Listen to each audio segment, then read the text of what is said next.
quando aquele controle receber o foco, receber o cursor, ele vai chamar uma função JavaScript. Tem onBlue, que é o que eu vou usar no exemplo agora dessa aula, inclusive, que é você chamar uma função quando um controle perdeu o foco. Ou seja, eu estou digitando uma coisa aqui num espaço em branco e eu aperto o Tab para sair daquele espaço e ir para o próximo. Então, quando eu sair daquele controle, a função declarada no evento onBlue vai ser chamada onChange, quando eu mudar o valor de um determinado controle, como por exemplo, enquanto eu estiver digitando alguma coisa, ou enquanto eu estiver clicando nos radio buttons, aquelas bolinhas que você pode selecionar uma de várias delas. E aí, toda vez que eu selecionar uma diferente, ele vai saber que eu mudei o valor daquele controle e vai automaticamente chamar uma função JavaScript. E onSubmit, que é na submissão efetiva do formulário. Eu posso fazer validações no momento em que o usuário submeter aquele formulário, ok? Outros eventos que são importantes para a gente são onload,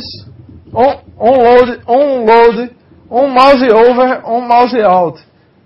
O que são esses eventos? Os eventos onload e onload são respectivamente quando a página carregar e quando a página sair do navegador do usuário. Sempre que a página for carregada, se você colocar uma função JavaScript atribuída ao evento onload, ela vai chamar essa função. Sempre que você sair dessa página para outra, se você atribuir uma função JavaScript ao evento onload, ela vai chamar essa função. onMouseOver, onMouseOut. Se você tiver um determinado controle que você quer que ele chame uma função JavaScript, toda vez que passar o mouse em cima dele, você vai usar onMouseOver. Se você quiser que chame uma função JavaScript quando o mouse sair de cima dele, aí você usa onMouseOut. Isso é interessante para a validação do formulário? Não. Mas é interessante se vocês quiserem pesquisar mais a respeito de JavaScript. Uma coisa interessante sobre o JavaScript é que, independente da linguagem na qual você desenvolva, é muito provável que você vá precisar usar alguma coisa de JavaScript. Se você faz o seu site em Java com JSP, você vai precisar usar JavaScript. Se você faz o seu site em PHP, você também vai precisar usar JavaScript.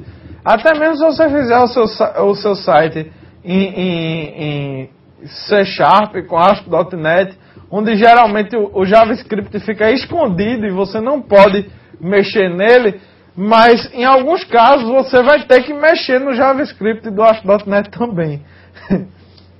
Então é muito importante saber o JavaScript, certo?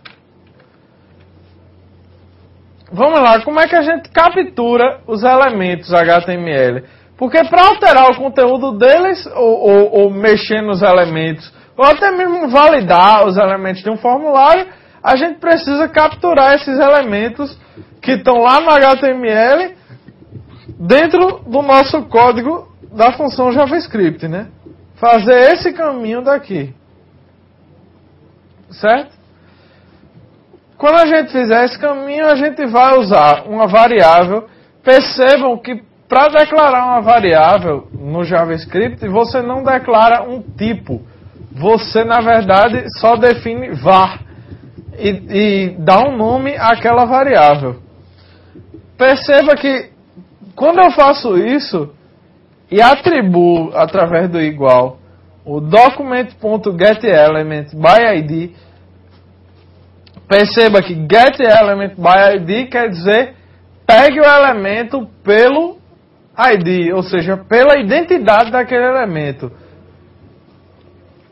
Se vocês se lembram, eu falei aqui algumas aulas atrás sobre quando fosse criar o formulário, colocar tanto o nome no controle como também o ID.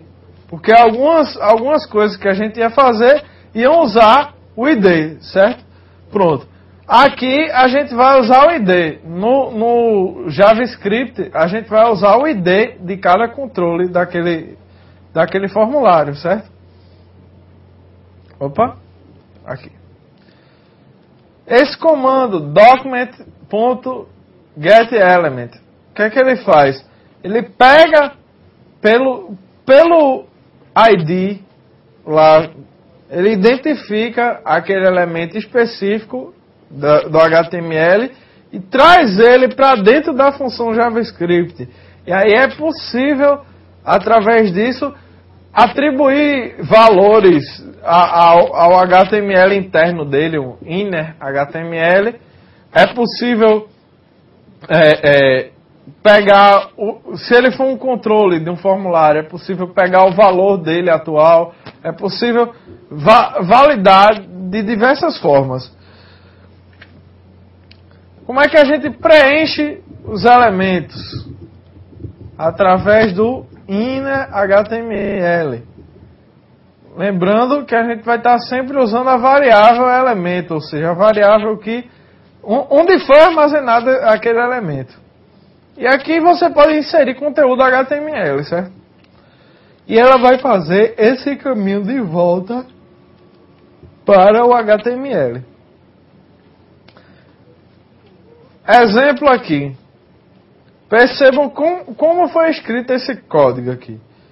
Document.getElementById ID do botão .disabled igual a true. Percebam que no momento que eu usei o document.getElementById e informei a ID do botão, até aqui, até o fechamento desse parênteses, o JavaScript simplesmente pegou a referência para mim de um botão lá do HTML e trouxe para dentro do JavaScript. Eu não declarei uma variável aqui. Mas quando eu coloquei ponto e acessei um atributo do controle de botão, ele sabe automaticamente que eu teria uma variável em memória que eu não nomeei ela e que eu só vou usar para esse caso aqui, onde eu vou alterar o atributo de automaticamente já retornar isso para o inner HTML sem usar mesmo o comando inner HTML. Isso daqui é uma boa forma de escrever JavaScript? Não, não é. Porque isso daqui, quando alguém for olhar isso aqui depois, isso daqui funciona, mas não passa a ideia da estrutura do código. Porque aqui não foi declarada uma variável, não foi usada essa variável com o nome dela. Então, tipo, eu dei um comando e depois alterei o valor de um atributo desse comando. Isso daqui, numa linguagem de programação mais estruturada, feita para rodar no servidor, por exemplo, isso daqui jamais poderia ser aceito. Mas, infelizmente, não se pode ter tudo o que se quer.